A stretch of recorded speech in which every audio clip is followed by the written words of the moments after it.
Antes de comenzar, tenga muy en cuenta lo que le voy a mencionar, ¿correcto? Si el paciente tiene antecedentes de una cardiopatía dilatada o isquémica, la probabilidad de que la taquicardia de QRS anchos que esté viendo sea de origen ventricular es del 96%. Ese es el dato más importante en la historia clínica. Si existe una cardiopatía previa, ¿no? Ahora, si el corazón es estructuralmente normal, el 80% de las veces también es ventricular. La otra clave es que si el QRS es muy ancho, o sea, más de 4 cuadritos, o sea, 160 milisegundos, lo más probable es que sea también ventricular. Cuando vea que existe una pérdida de la progresión normal de la R, con o sin inversión del eje, aunque si está invertido el eje, es más aún, más anormal, también es ventricular.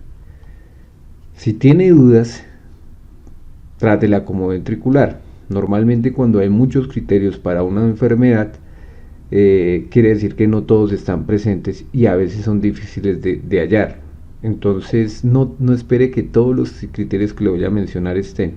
Con uno es suficiente. Observe en esta imagen cómo se pierde la progresión de la R en las precordiales con una inversión del eje. Lo normal es una progresión de la R en las precordiales B1 a B6. Vemos que B1 es predominantemente negativo y B6 termina siendo predominantemente positivo con una zona de transición entre B2 a B5. Correcto, eso es lo normal.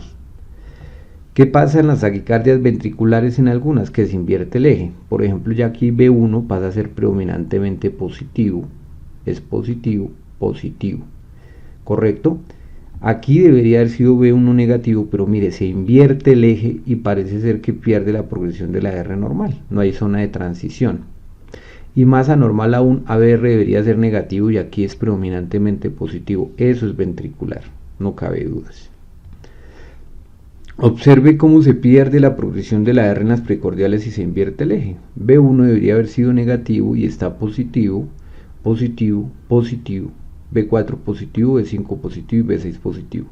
Nótese cómo todas las ondas precordiales son positivas. El ejemplo anterior tenía las primeras positivas y las últimas aparentemente negativas si tomamos esto como la onda en la línea isoeléctrica. Como les digo, no todos los electros son iguales, pero en este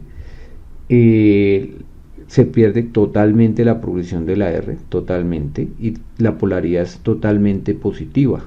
No hay transición, e incluso al revés, porque debería haber sido negativa en B1. ¿Queda claro?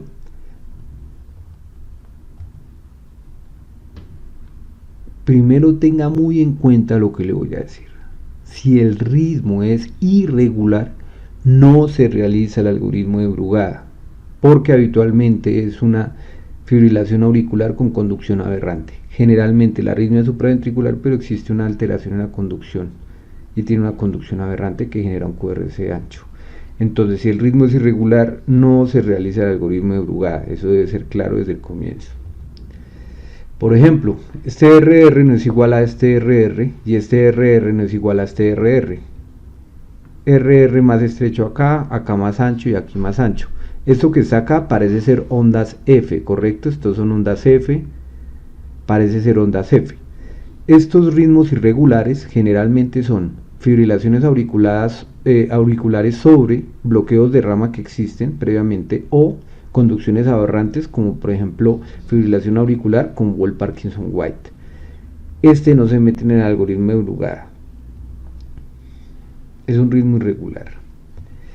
Si es un complejo ancho, pero con RR variable, como el ejemplo anterior, que el RR es variable con complejos anchos, las tres posibilidades que hay son que sean fibrilación auricular, flóter auricular con conducción variable o una taquicardia auricular multifocal, que son las tres arritmias supraventriculares que son irregulares que vimos en el nivel 8.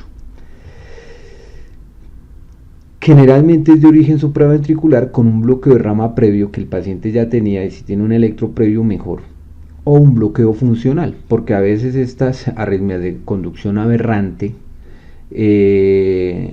cuando están en ritmo, digamos que no está disparada la arritmia, no tienen el bloqueo de rama, pero cuando disparan la arritmia, acuérdense que el sistema de conducción es decremental. Cada vez que llega el impulso al nodo AB va a contraer menos, Lo mismo le pasa a la rama derecha de las de His, ella se bloquea funcionalmente a frecuencias altas. Pero cuando sale la arritmia ya se le quita el bloqueo de rama. La otra posibilidad, diferente al bloqueo de rama previo, es que tenga una vía accesoria supraventricular. Si la frecuencia ventricular es más de 250 latidos por minuto, sospeche que el paciente tiene una vía accesoria, porque acuérdense que el nodo auriculoventricular tiene función decremental y fisiológicamente no permite frecuencias de 250. Debe tener una vía accesoria. ¿Qué pasa si freno el nodo auriculoventricular? Si yo no freno el nodo auriculoventricular, en este caso con un digital, por ejemplo, beta bloqueadores o anticálcicos, se va a liberar la vía accesoria, ¿correcto? Al bloquearla acá, se libera la vía accesoria y todos los impulsos se dirigen directamente al ventrículo. Y al dirigirse directamente al ventrículo, generan un QRS ancho, al bloquear el nodo auriculoventricular normal. Y eso degenera en taquicardia ventricular, ¿correcto? O simula una taquicardia ventricular. Por eso nunca se debe poner medicamentos que retrasen el nodo en complejos anchos.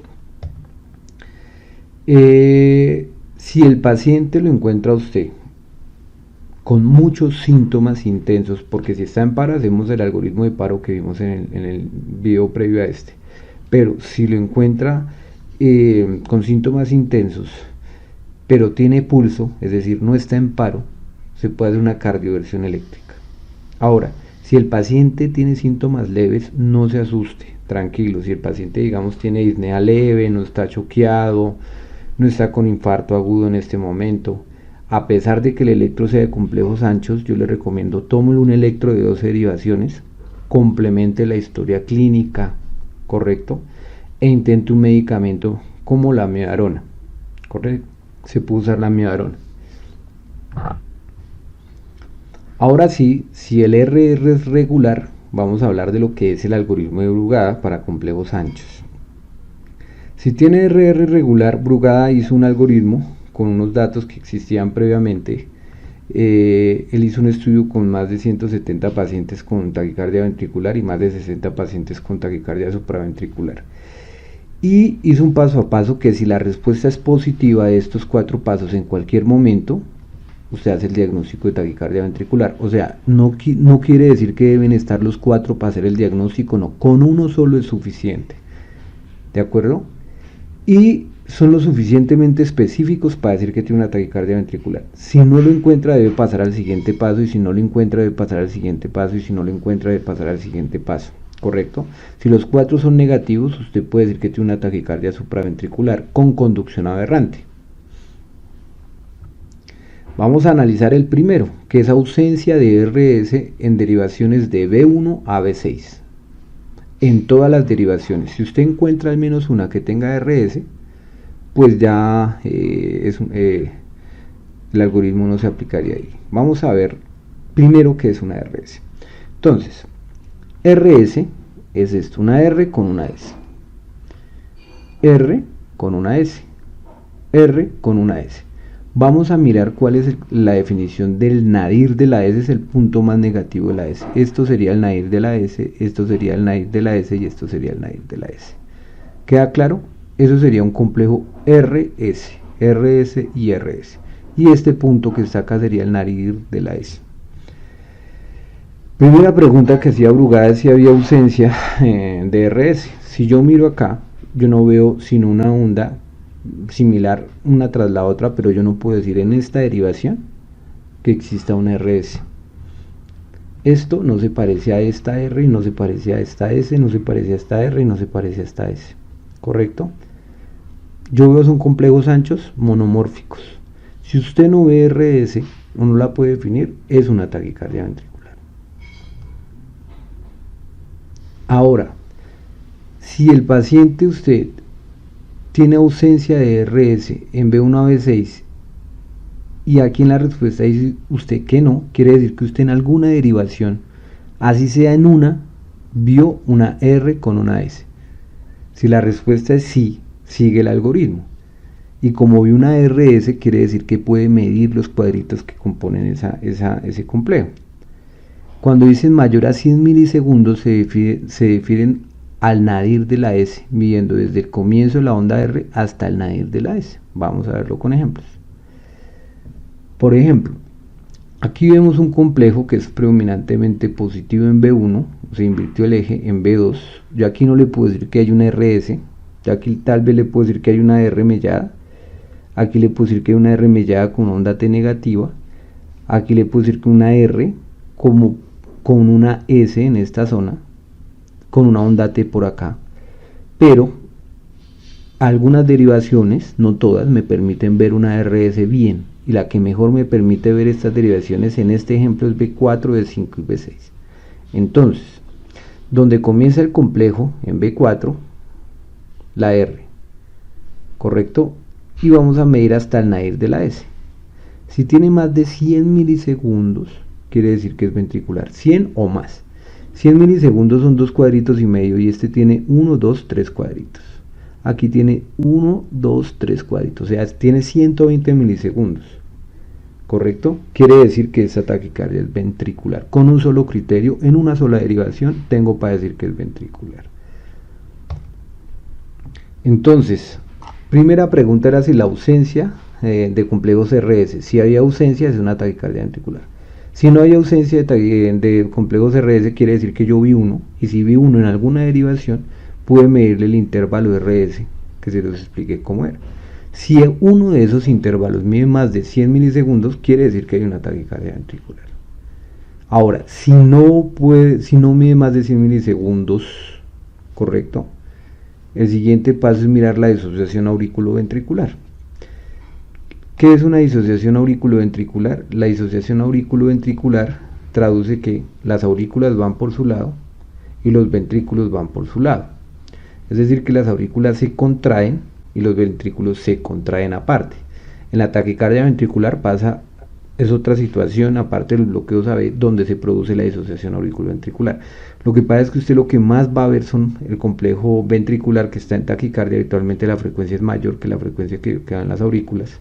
Generalmente el ventrículo en una taquicardia ventricular va a 150 latidos por minuto o más, mientras que como la aurícula no tiene el problema, pues va a su frecuencia habitual, que es entre 60 y 100.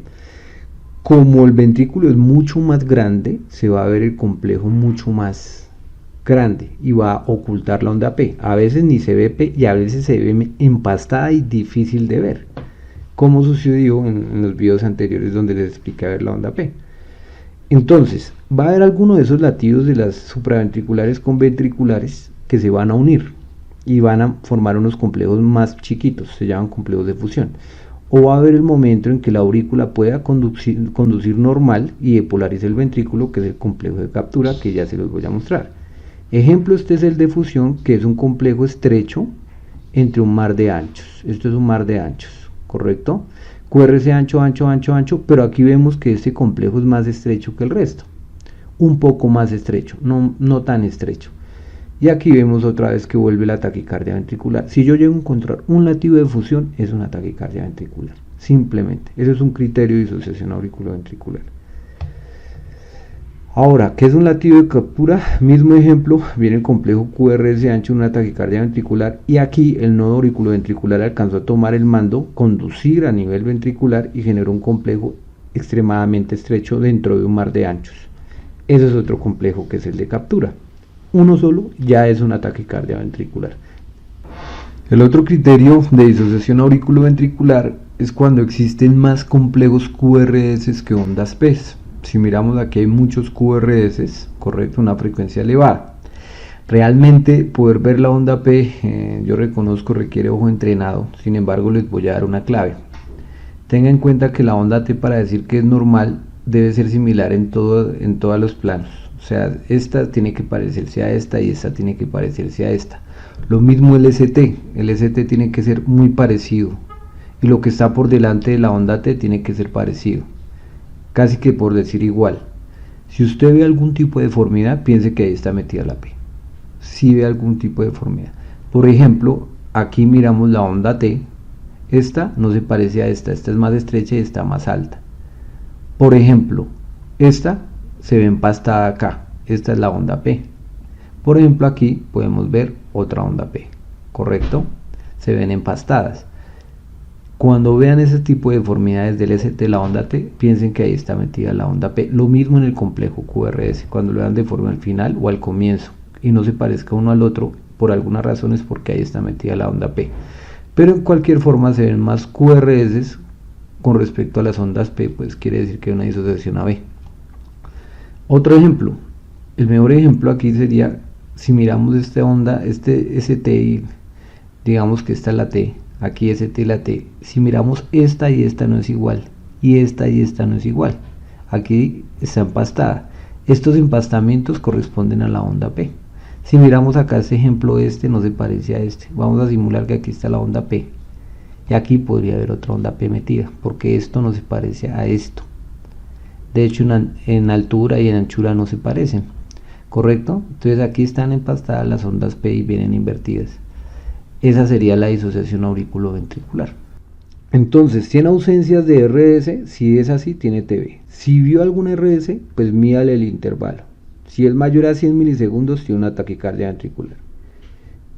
Ahora, ¿tiene algún criterio de disociación auriculoventricular? Es decir, ¿tiene más ondas P que pueda determinar? ¿Qué QRS? ¿Tiene complejos de fusión o captura? ¿Tiene básicamente eso?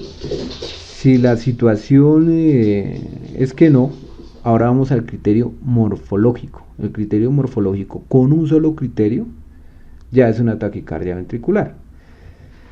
Lo que sucede es que las arritmias ventriculares, las taquicardias ventriculares pueden dar morfología de bloqueo de rama derecha o morfología de rama izquierda. Les recomiendo repasar antes de ver este video el cuarto nivel, nivel de este curso. Lo primero, habíamos dicho que el bloqueo de rama derecha va en B1, una R mellada o R dominante. Entonces, si usted ve una R en B1, B2, sea como sea una R monofásica, mellada, como sea, pero ve una R ancha, eso es una taquicardia ventricular en B1, ¿correcto?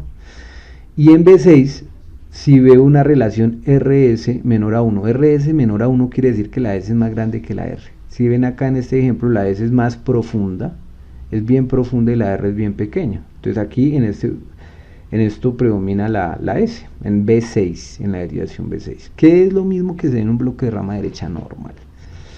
Entonces, vamos a hacer un ejemplo acá. Aparte, si se dan cuenta acá la R es dominante en B1, sea como sea, mellada o no mellada, y en B6 lo que vamos a ver es una relación RS menor a 1, o sea una S más profunda que la R, dicho de otra forma. Si ve uno de los dos, es eso. Ese sería el ejemplo. Si miramos B1 es R dominante, lo que es completamente anormal, es morfología de rama derecha.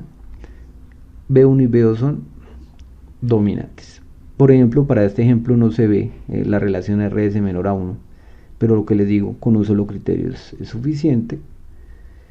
La imagen de bloqueo de rama izquierda, ¿qué pasa si la imagen es de bloqueo de rama izquierda? Que B1 es predominantemente negativo. Eso es lo que vamos a ver siempre en un bloqueo de rama izquierda, porque donde está predominantemente positivo es en las derivaciones izquierdas B5, B6, D1 y ABL. Entonces, en B1 lo primero que vamos a medir la R. Si la R es ancha, mayor a 30 milisegundos, es decir, más de un cuadrito o más, ya, eso es una taquicardia ventricular. Ahora, vamos a medir el nadir de la S nuevamente, el intervalo RS. Si ese intervalo RS, desde el comienzo de la R hasta el nadir de la S, mide más de 60 milisegundos, es una taquicardia ventricular. El tercer criterio es que la rama descendente de la S tenga una melladura. Si se dan cuenta acá hay una melladura, eso es ventricular. Y el otro criterio es una Q en B6. Cualquier combinación de Qs, por ejemplo un QR, como en este caso, o un QS si este complejo viniera negativo. Cualquier onda Q en B6 es una taquicardia ventricular. Vamos a tener un ejemplo. Aquí ya no hay B1 y B2 predominante, luego no es un bloque de rama derecha, sino un bloque de rama izquierda. Vamos a observar aquí la melladura, por ejemplo. Vamos a medir la melladura. Esa sería la melladura, ya con ese criterio digo que es ventricular.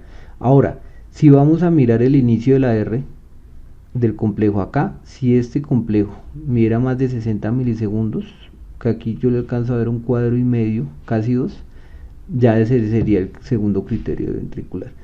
Y si miramos aquí no se ve ninguna Q, pero igual con un solo criterio era suficiente. En términos generales, ¿cómo voy a tratar de una taquicardia con complejos anchos? Mire, lo primero es si el paciente está en paro, hay que hacer el algoritmo de paro. Si el paciente tiene pulso, es decir, no está en paro, y los síntomas son leves, puedo usar amiodarona. Lo que no puedo usar es betabloqueadores anticálcicos ni digitálicos porque lo lleva a paro, le bloquea. Si tiene una conducción aberrante, con una fibrilación auricular, imagínense 600 latidos de la aurícula en fibrilación auricular transmitiéndose directamente al ventrículo, colapsa a cualquier paciente, lo colapsa. Entonces uno busca un medicamento como la amiodarona que actúe a varios niveles, dentro de eso en las fibras de Purkinje, músculo, conducción, en todo lado actúa la amiodarona y puede funcionar, ¿correcto? Si los síntomas son leves. Si los síntomas son intensos pero no está en paro, pues hacer la cardioversión eléctrica. La diferencia entre cardioversión y defibrilación es que la cardioversión es sincronizada, o sea, busca la R y cae en la punta de la R, acá. Eso es una cardioversión, que la corriente eléctrica cae en la punta de la R. Mientras que la defibrilación cae aleatoriamente en cualquier sitio, porque uno cuando usa defibrilación cuando no tienen R, generalmente cuando están en paro. Entonces, si tiene síntomas intensos, cardioversión eléctrica, sincronizada, listo. Si los síntomas son leves, amiodarona. ¿Qué le recomiendo yo? Hacer una historia clínica completa, porque solamente el antecedente de enfermedad coronaria o cardiopatía estructural ya lo pone casi con un 96% de probabilidad de que tenga una taquicardia ventricular, y lo invito a ver el electrocardiograma. Tomen siempre electrocardiograma. Yo he visto exceso de velocidad en estas arritmias y la idea es tratar de llegar al diagnóstico, porque el tratamiento de la ventricular es muy diferente a la taquicardia supraventricular con aberrancia, que eso ya sería otro tema diferente. Bueno, felicitaciones, hemos terminado nuestro curso de electrocardiografía. Si usted sabe esto, sabe mucho más que un promedio normal. Muy bien, lo felicito, ¿sí? Vea los videos cuando quiera, en vacaciones, cuando vaya avanzando en su medicina. Muchas felicidades. Con esto ya logramos el nivel más alto, que es Sherlock Holmes. Puede usted ver cualquier tipo de escenario en electrocardiografía. Ahora lo que queda es practicar muchos electros. Muchas gracias por su atención. Gracias por ver los videos.